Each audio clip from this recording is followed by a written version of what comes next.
అయిపోగానే వెంటనే వేసేసుకోండి. ఇదిగోండి చక్కగా కలిసిపోయింది. ఇప్పుడు అంతా చేతి నిండా అంటుతుందని గరిటె పెట్టాను నేను. చూడండి చక్కగా గరిటె పెట్టి కలిపేసుకునేసరికి చక్కగా హాయిగా కలిసిపోయింది.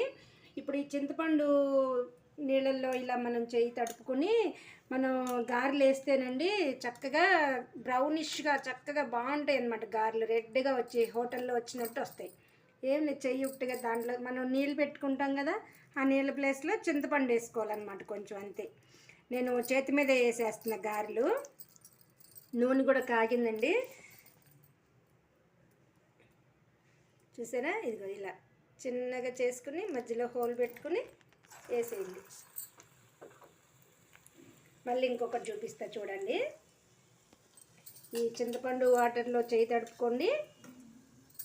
పాలకూర గారెలు చాలా బాగుంటాయి. ఇలానే తోటకూర కూడా